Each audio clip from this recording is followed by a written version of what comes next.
Я ухожу. И в сортире их замочим, в конце концов. Свобода лучше, чем не свобода. Крым и Севастополь возвращаются в родную гавань. Welcome to Infocom. In the new episode of Focus on Russia, our guest is Dr. Ruth Deyermond, who is a senior lecturer at King's College of London, specializing in Russian foreign and security policy, US-Russia relations and European security. Dr. Deyermond, thank you for finding time for us in these troubled times. Thank you very much for asking me. Today we will naturally discuss the tragic and the unfortunate war in Ukraine. And my first question is, how rational was Putin's decision to invade Ukraine? Has he become an irrational actor throughout the years, or we are just dealing with different type of rationality when geopolitics and not economic incentives play a major role in the decision-making process? Well, of course, that's one of the questions that everybody is asking at the moment. And I'm not sure that any of us are really in a position to give a clear answer.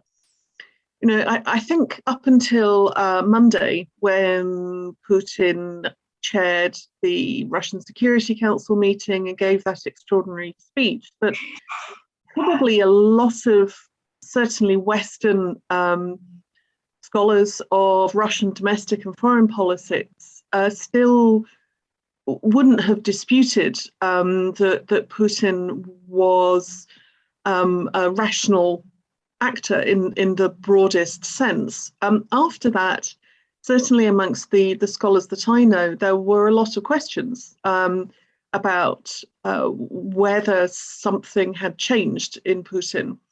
And certainly neither the way that he has been speaking in public, nor I think the war itself suggests an obvious degree of or an obvious type of rationality. Both of them seem profoundly irrational, both in the kind of social science sense that neither seem likely to achieve objectives that he appears to have set for himself, but also in the looser sense that he doesn't appear to, on the surface of things, he doesn't appear to be behaving in a rational manner. And I think there's a problem, a broader problem for scholars of foreign policy, scholars of domestic politics as well, and not just for Russia, but it's something that came up a lot in relation to Donald Trump in America, that we tend to assume rationality on the part of governments and decision makers because all our conceptual structures are designed on the basis that there is a kind of rational process at some level taking place. We're not really conditioned, I think, in the study of contemporary politics and foreign policy to think about irrationality, really.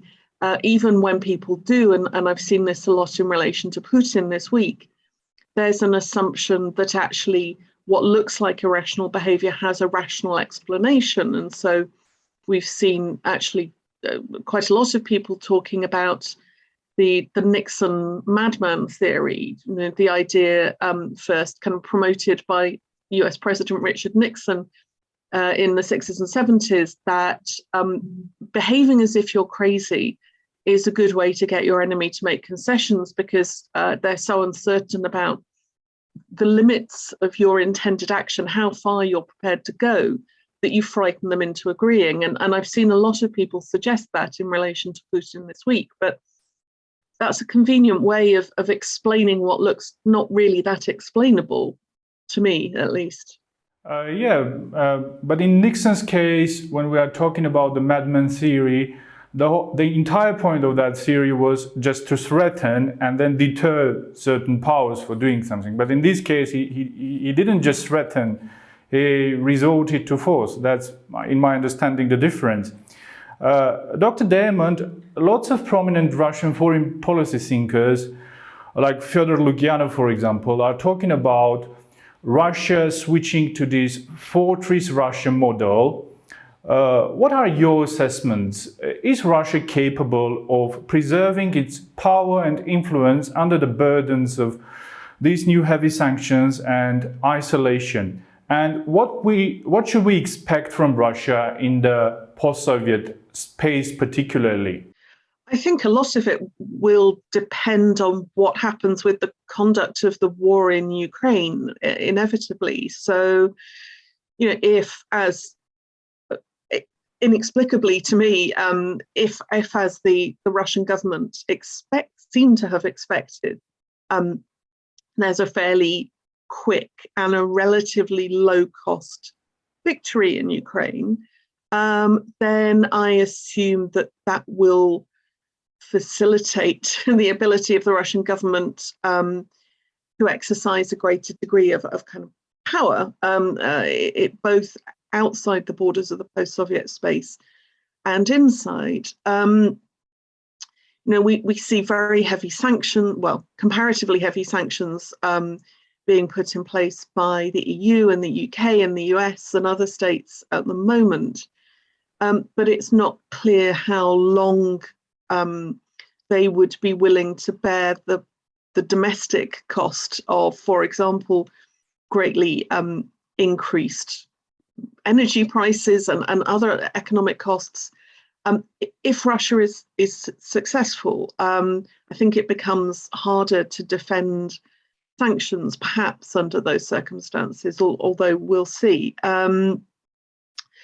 But obviously, if Russia does get kind of bogged down in a longer war in Ukraine, and in some ways, I personally think it's difficult to see how that can be avoided.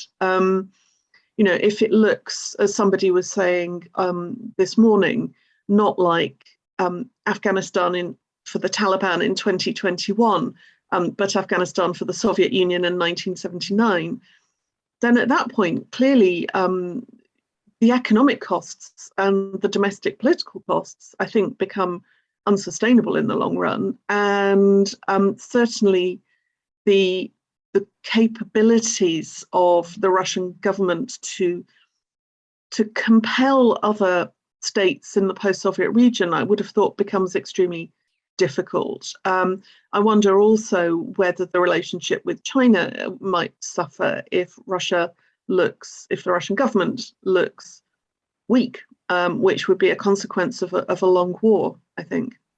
And my next question is about the implications of these actions for the world.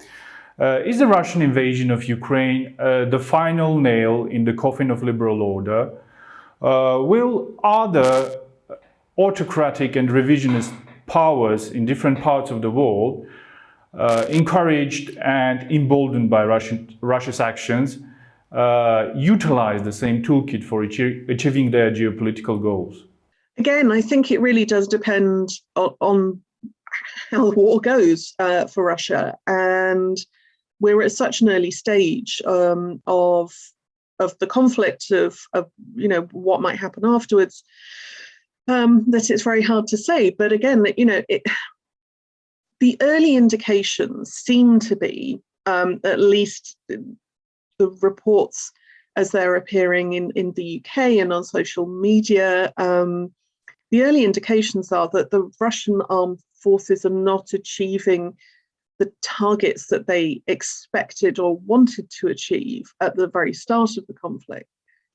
And if that's the case, then it becomes much harder to see how this could be taken as a desirable path for other states to follow, other authoritarian states. Examples will only become desirable if they have good outcomes, and this at the moment is not looking like a particularly good scenario for Putin and for the Russian government. As far as the liberal order goes, I think actually, if anything, to some extent, we might be seeing a reverse of the decline of the liberal order about which Putin and Lavrov have spoken so much over the years.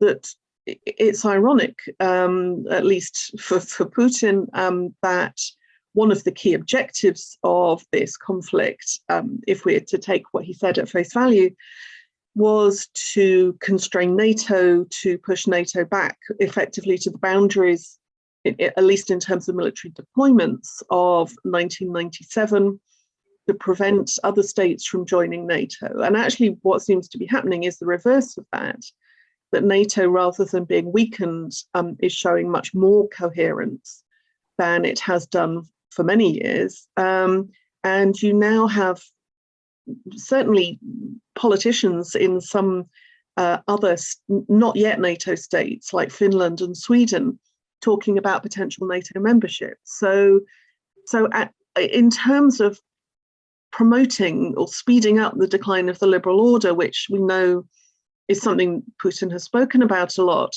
it appears to actually be, at the moment, self-defeating. Yeah, and my final question is about the post-war dynamics of the Russia-West relations. So it is clear that Russia has crossed a red line, a no-return point, and it is clear that these relations can't be the same after the war. So you, as a scholar of US-Russian or Russia-West relations, what are your assessments of the post-war developments in these or dynamics of these relations? And could you compare it with a certain phase of a Cold War? At what stage are we now? Well, I mean, I think one of the things that's clear is that even the very limited re-engagement by the Biden administration that Biden and his Secretary of State and others talked about at the start of 2021, so at the start of the Biden presidency, even that kind of limited re-engagement seems to be off the table now. So when Biden was elected, or rather when he became president, he talked about the need for being firm on Russia, as he put it, but also a willingness to engage on areas where there were shared interests. And in a way that looked a little bit like a watered down version of the reset that Obama initiated in 2009, with which Biden was closely involved as vice president. And there was an expectation that although there would be poor relations in many areas, actually on things like strategic stability, on arms control, there would be a reopening of the dialogue. And that seems to have gone now, right? The White House and the State Department are sending pretty clear signals that they have no interest at this stage in negotiating with Russia on any of these things. As I say, there now seems to be a much greater openness actually to the prospect of expanding NATO, if anything. So there might be, more focus on that, although we will see. But, one thing that I often say is that in the whole post-Cold War period, you see a kind of cycle in US-Russia relations where when the new president is elected, you start off with a desire to improve the relationship. And then that goes wrong for various reasons. And the relationship at the end of the presidency is in a worse state than it had been before. And then a new president comes along and the cycle starts over again, but each time at a lower point. So with each iteration, with each new president, the attempt to improve relations is starting at a lower point than it did with their predecessor. And that was even, that was still true of Biden, except that there was only a very limited desire to improve things, and that's now gone. So I think that the US-Russia relationship, while Putin is still president, it is not going to be capable of improvement. And on your other question about where we are, if there is a kind of Soviet or Cold War parallel where we are, again, we need to see what happens with Ukraine, but certainly in many ways, to me, this looks and feels, if any point in the Cold War, perhaps like the early 1980s, because we can see a ramping up of hostilities on both sides, and a desire to exploit each other's weakness.